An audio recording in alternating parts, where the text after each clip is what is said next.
ஆன்மீக சொந்தங்கள் அனைவருக்கும் அன்பான காலை வணக்கம். நாம் நம்மளுடைய சேனலில் தொடர்ந்து நிறைய சுவாரஸ்யமான ஆன்மீகம் சார்ந்த தகவல்களை தாங்க பார்த்துட்டு வந்துட்டு இருக்கோம். அந்த வரிசையில் இந்த பதிவில் என்ன பார்க்க போகிறீங்க அப்படின்னா, ஆண்டினுடைய கடைசி மாதமான டிசம்பர் மாதம் 15ஆம் தேதிக்குள்ளேயே நிறைய விஷயங்களானது மாற்றங்கள் உங்களுக்கு கொடுக்க போகுது.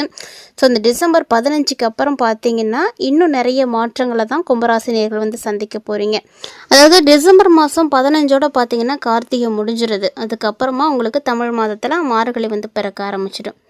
பொதுவாக மார்கழி அப்படிங்கிறது ரொம்ப நல்ல மாதம்னு சொல்லுவாங்க. கார்த்திகையும் நல்ல மாதம் தான். தமிழ் மாதத்தை பொறுத்த வரைக்கும் ஒவ்வொரு மாதமுமே வந்து சிறப்பு வாய்ந்த மாதம். ஒவ்வொரு மாதமுமே ஒவ்வொரு கடவுள்களுக்கு உரிய மாதம் தான். இந்த தமிழ் மாதத்தில் மார்கழி வந்து இன்னும் விசேஷம் அப்படின்னு சொல்லலாம். இந்த மாதத்தில் பெருமாள் வழிபாடு செய்கிறது ரொம்ப சிறப்பான பலன்களை கொடுக்கும். ஸோ எல்லா தடைகளையும் வந்து மீறி நம்மளை வந்து செயல்பட வைக்கும். மேலும் மார்கழி மாதத்தை பற்றி உங்களுக்கு நிறைய விஷயங்கள் தெரியும், சொல்லி தான் தெரிஞ்சுக்கணுன்றது கிடையாது. இருந்தாலுமே கூட இந்த டிசம்பர் 15க்கு பிறகு உங்களுக்கு என்னென்ன மாற்றங்களானது இருக்க போகுது. 2025ஆம் ஆண்டு இப்போ தான் பிறந்த மாதிரி இருந்துச்சு. கிட்டத்தட்ட பார்த்தீங்கன்னா ஆண்டினுடைய கடைசி மாதம் டிசம்பரில் நம்ம இருக்கோம். இன்னும் ஒரு 10-15 நாள் தான் இருக்குது. இந்த வருடமே வந்து முடிய போகுது. புத்தாண்டை எல்லாருமே எதிர்நோக்கிட்டு இருப்பீங்கன்னு நினைக்கிறேன். ஸோ 2026 எப்படி இருக்க போகுது அப்படின்றதையும் கூடிய விரைவில் நம்மளுடைய சேனலில் நம்ம வந்து பார்க்க போகிறோம். ஸோ அந்த பதிவுக்காக யாரெல்லாம் காத்துட்ருக்கீங்க அப்படின்னு மறக்காமல் வந்து கமெண்ட் பண்ணுங்கள். இப்போ 2026 பிறக்க போகுது அப்படின்றதுக்கான அஸ்திவாரமாக தான் இந்த கடைசி மாதம் உங்களுக்கு அமைஞ்சிருக்கு அப்படின்னு சொல்லணும். ஸோ கும்பராசி என்பர்களே, இந்த மாதத்தில் ஏற்படக்கூடிய கிரக மாற்றங்களால் உங்களுக்கு என்னென்ன பலன்கள் இருக்குது அப்படின்றத நம்ம தெளிவாக பார்க்க போகிறோம். சொல்லப்போனால் ஏற்கனவே பார்த்திங்கன்னா குரு வக்ரம் அடைஞ்சிட்டார். கடகராசியில் வந்து வக்ரம் அடைஞ்சு இருக்கிறாரு. இன்னும் அவர் பார்த்திங்கன்னா 3 மாதத்துக்கு வக்ரகதியில் தான் இருப்பார். அதோடு பார்த்திங்கன்னா விருச்சிக ராசியில் புதன் சுக்கிரனுடைய இணைவும் வேறு ஏற்பட்டிருக்கு. ஸோ இந்த டைமில் உங்களுக்கு லக்ஷ்மி நாராயண யோகமும் இருக்குது. அதனால் இந்த கும்பராசிக்காரங்களுக்கு நிறைய விஷயங்கள் பாசிட்டிவாக நடக்கும். சின்ன சின்ன விஷயங்களில் கவனமாகவும் இருக்கணும். ஸோ அதை பற்றி தான் இந்த பதிவில் நீங்கள் முழுமையாகவே பார்க்க போகிறீங்க.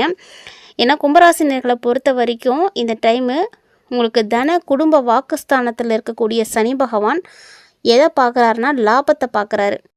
ஸோ சனி பார்வையின் மூலமாக உங்களுக்கு என்ன ஏற்படும் அப்படின்னா, கூட சேர்ந்திருக்கக்கூடிய சேர்க்கை, நண்பர்களால், உங்களுக்கு பழக்க வழக்கம் ஏற்பட்டவர்களால் கண்டிப்பாக நீங்கள் இழப்புகளை பார்ப்பீங்க.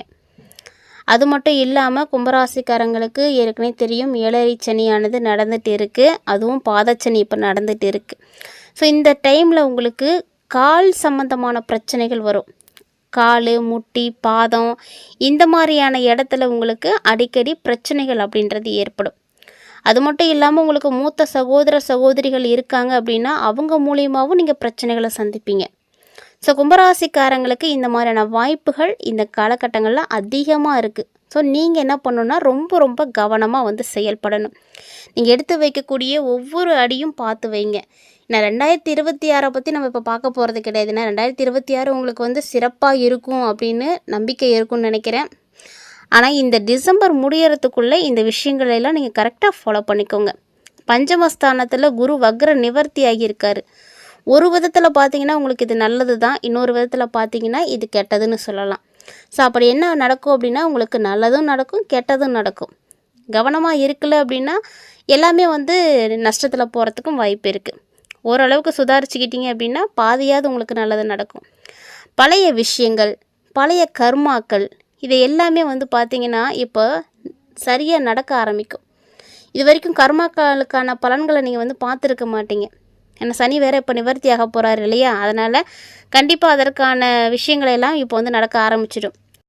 ஒருவேளை நீங்கள் புதுசாக எதுவும் செய்கிறீங்க அப்படின்றப்போ தர்மத்துக்கு மீறி ஒரு சில விஷயங்கள்லாம் நடக்கும், உங்களை மீறி நடக்கும்.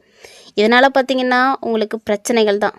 அதுவும் குறிப்பாக மற்றவங்களால் உங்களுக்கு மன அழுத்தம், அறுவை சிகிச்சை செய்கிறது, உங்களுக்கு அண்ணன் இருக்காங்கன்னா அண்ணன் மூலயமா வந்து பிரச்சனை வர்றது, அண்ணன் வந்து பிரச்சனை பண்ணுவார், நண்பர்களுக்கு பணம் கொடுத்துட்டு நீங்கள் மாட்டிக்குவீங்க. ஸோ இந்த மாதிரியான பாதிப்புகளை எல்லாம் அதிகமாக சந்திக்கிறதுக்கு வாய்ப்புகள் இருக்குது. அப்போ நீங்கள் இந்த டிசம்பரை எப்படி ஹேண்டில் பண்ணணும்? ரொம்ப பார்த்து வந்து ஹேண்டில் பண்ணி ஆகணும். ஏன்னா அந்த மாதிரியான ஒரு சுச்சுவேஷன் தான் இப்போ இருக்குது. அரசியலில் இருக்கக்கூடியவர்களுக்கெல்லாம் பதவி உயர்வு கண்டிப்பாக வந்து இருக்கும். ஏன்னா இந்த பதவி உயர்வு அப்படின்றது உங்களுக்கு கிடைக்கும். அந்த பதவி உயர்வே உங்களுக்கு பிரச்சனையாகவும் இருக்கும். ஏற்றுக்கலாமா வேணாமா, செய்யலாமா வேணாமான்ற மாதிரி ஒரு குழப்பத்திலே நீங்கள் இருப்பீங்க. ஏன்னா குரு வந்து வக்ரமாக இருக்கிறாரு இல்லையா? குரு வக்கரமாக இருக்கிற இந்த நேரத்தில் கும்பராசிக்காரங்களுக்கு யாரை நம்புறது யாரை நம்பக்கூடாது அப்படின்னே தெரியாது. ரொம்ப குழப்பமாக இருக்கும். இவங்களை நம்பி இதை செய்யலாமா, இவங்களை நம்பி இதை சொல்லலாமா அப்படின்னு சிந்தித்துக்கிட்டே இருக்கக்கூடிய நேரம். 2வது இடத்துல சனி வேற இருக்கிறாரு. ஸோ எந்த விஷயத்த பேசலாம் வேண்டாம் அப்படின்ற குழப்பத்தையும் கண்டிப்பாக கொடுப்பாரு. பண விஷயத்தில் உங்களுக்கு பெருசாக முன்னேற்றங்கள் எதுவும் இருக்காது. ஓரளவுக்கு உங்களுக்கு எதுவும் கிடைக்கலாம், ஆனால் நீங்கள் எதிர்பார்க்குற ஒரு பெரிய விஷயம் நடக்காது. பெரிய முன்னேற்றம் கண்டிப்பாக இருக்காது. நிறைய பேருக்கு அரசியலில் பதவிகள் இருக்கும், வாய்ப்புகள் கிடைக்கும், நிறைய ப்ரெஷரும் வருவதனால ஸோ இதெல்லாம் சமாளிக்க வேண்டிய ஒரு சூழ்நிலைகள் இருக்குது. அதே போல் கும்பத்தில் இருக்கக்கூடியவங்களாக இருக்கீங்க அப்படின்னா பஞ்சமஸ்தானத்தில் இருக்கக்கூடிய குரு ஒன்று தான் உங்களுக்கு ஆறுதல் அப்படின்னு சொல்லலாம். நான் குரு வக்கரமாக இருக்கிறாரு, பாதிப்புகளை கொடுப்பாருன்னு சொன்னீங்க, இப்போ பஞ்சமத்தில் இருக்கிறதுனால ஆறுதல்னு சொல்கிறீங்க அப்படின்னு நீங்கள் யோசிக்கலாம்.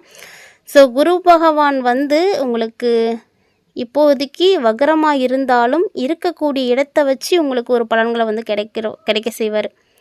10வது இடத்துல புதன் சுக்கிரன் வேறு இருக்காங்க. ஸோ இந்த 2 கிரகங்களுடைய சேர்க்கையினால் உங்களுக்கு நல்ல ஒரு மாற்றம் கிடைக்கும். குறிப்பாக யாருக்கெல்லாம் மாற்றம் கிடைக்கும் அப்படின்னு பார்த்தீங்கன்னா வண்டி வாகனங்கள், சினிமா, மருத்துவம் சார்ந்த விஷயங்கள் எல்லாம் உங்களுக்கு சாதகமாக மாறும். இந்த துறைகளில் இருக்கக்கூடியவர்களுக்கும் நல்ல மாற்றங்கள் கண்டிப்பாக கிடைக்கும். ஸோ இதை தாண்டி பார்த்தீங்கன்னா புதனும் சுக்கிரனும் சேர்ந்து இருக்கிற வரைக்கும் கும்பராசிக்காரங்க பயப்படவே பயப்படாதீங்க. இந்த 2 கிரகங்களும் எவ்வளவு நாளைக்கு சேர்ந்துருக்கிறாங்களோ அவ்வளோ நாளைக்கு உங்களுக்கு பிரச்சனைகள் இல்லை. புதன் சுக்கிரனுடைய சேர்க்கையால் தான் லக்ஷ்மி நாராயண யோகமே ஏற்பட்டிருக்கு. ஸோ அந்த யோகம் இருக்கிற வரைக்கும் உங்களுக்கு பெருசாக பிரச்சனை இருக்காது. ஆனால் மற்றபடி இந்த 2 கிரகங்கள் தவிர எல்லா கிரகங்களும் பார்த்திங்கன்னா உங்களுக்கு சாதகமாக இல்லை, எதுவுமே சரியாக இல்லை. அதுவும் இல்லாமல் கும்பத்தில் ராகு பார்த்திங்கன்னா வெளியே போகக்கூடிய வரைக்குமே உங்களுக்கு மனசில் கவலை அப்படின்றது இருந்துகிட்டே தான் இருக்கும். எப்போ ராகு வெளியே போகிறாரு, ராகு பகவான் ராகு கேது பயிற்சி ஏப்ரலில் தான் நடக்கும். ஸோ அது வரைக்கும் உங்களுக்கு பார்த்திங்கன்னா இந்த இடத்துல தான் இருப்பாங்க. அது வரைக்கும் உங்களுக்கு அந்த மனசில் குழப்பம், கலக்கம், ஒரு கவலை ஏதோ ஒரு ஓரத்தில் உங்களுக்கு இருந்துகிட்டே இருக்கும். வெளியில் சொல்ல முடியாது, இதுதான் எனக்கு கஷ்டம், இதுதான் எனக்கு கவலை அப்படின்னு சொல்ல முடியாத ஒரு நிலையில் கும்பராசிக்காரங்க தள்ளப்பட்டிருக்கீங்க. ஸோ இந்த டைமில் மற்றபடி வேலையெல்லாம் சுறுசுறுப்பாக செய்வீங்க. என்ன நடக்கணுமோ அதெல்லாம் நடக்கும். சந்தோஷமாக இருக்கணும் அப்படின்றதும் உங்களுக்கு இருக்கும். எவ்வளவு சந்தோஷமாக இருந்தாலும் ஓரமாக இருக்கக்கூடிய கலக்கம் இருந்துகிட்டே தான் இருக்கும். அதாவது உங்களுடைய மனசில் ஏதாவது ஒரு குறை அப்படின்றது இருந்துகிட்டே இருக்கும். இது ஏன் நமக்கு நடக்காமல் போயிடுச்சு அப்படின்ற மாதிரி நீங்கள் சிந்திக்கக்கூடிய ஒரு நேரம். நல்ல காரியங்களும் நிறைய நடக்கும், அதுக்கும் வாய்ப்பு நிறையவே இருக்குது. ஸோ பெரிய பெரிய விஷயங்களும் நடக்கும். பொருளாதார ரீதியாக பார்த்தீங்கன்னா ஒரு 70-75% நீங்கள் நல்லா தான் இருப்பீங்க. அதுக்கு மேலே தான் உங்களுக்கு பிரச்சனைகளும் பாதிப்புகளும் இருக்கும். மற்றபடிலாம் உங்களுக்கு ரொம்ப கவலைப்படுற அளவுக்கோ ரொம்ப பணப்பிரச்சனையில் மாட்டிக்கிற அளவுக்கோ அப்படிலாம் ஒன்றும் இருக்காது. ஸோ முடிஞ்ச அளவுக்கு ஓரளவுக்கு நீங்கள் எல்லாத்தையுமே சமாளிப்பீங்க. அந்த திறமை உங்கள்கிட்ட இருக்கும். அப்படி இல்லைனாலுமே கூட பழசில் எங்கேயாவது நீங்கள் இன்வெஸ்ட் பண்ணி வச்சுருப்பீங்க. அதெல்லாம் இப்போ உங்களுக்கு ஒரு நல்ல மாற்றத்துக்கு உதவியாக இருக்கும். தேவையான நேரத்துக்கு உதவிக்கு கை கொடுக்கும். இது மாதிரி நிறைய விஷயங்கள் கும்பராசிக்காரங்களுக்கு இந்த டிசம்பர் முடியறதுக்குள்ளேயே நடக்க போகுது. இதெல்லாம் நீங்கள் பார்த்துருவீங்க. ஸோ இதுக்கப்புறம் ஏற்படக்கூடிய கிரக மாற்றங்களால் தான் உங்களுக்கு இன்னும் நிறைய மாற்றங்களானது ஏற்படும். இந்த கிரக அமைப்புகள் மூலமாக உங்களுக்கு என்ன மாதிரியான பிரச்சனைகள் வர இருக்குது, எப்படி நீங்கள் ஃபேஸ் பண்ணணும் அப்படின்றதையெல்லாம் நீங்கள் பார்த்துருப்பீங்க. இருந்தாலும் இந்த காலகட்டங்களில் நீங்கள் செய்யக்கூடிய இறை வழிபாடு உங்களுக்கு இன்னுமே கை கொடுக்கும். எந்த கடவுளை வழிபாடு செய்யலாம்? இந்த மாதத்தை பொறுத்த வரைக்கும் கும்பராசிக்காரங்க ஆஞ்சநேயரை வழிபாடு செய்யுங்க. சனிக்கிழமையான ஆஞ்சநேயர் கோயிலுக்கு போயிடுங்க. ஆஞ்சநேயரை நீங்கள் வழிபாடு செய்கிறது உங்களுக்கு அற்புதமான ஏற்றத்தை கொடுக்கும். உங்களால் தான தர்மங்கள் செய்ய முடியும் அப்படின்னா ஆஞ்சநேயர் கோயிலில் சிவப்பு நிறத்தில் இருக்கக்கூடிய பொருளை ஏதாவது நீங்கள் தானமாக செய்யுங்க. அது உங்களுடைய வசதிக்கு ஏற்ப நீங்கள் விருப்பப்பட்டால் செய்யுங்க. இல்லை முடியாதவங்களுக்கு ஏதாவது சாப்பாடு வாங்கி கொடுங்க. ஆனால் ஆஞ்சநேயரை தொடர்ந்து வழிபாடு செய்யுங்க.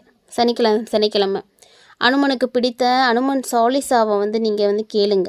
படிக்க முடியும்னா படிக்கலாம், படிக்க தெரிஞ்சவங்க, இல்லாதவங்க எல்லாம் கேளுங்க.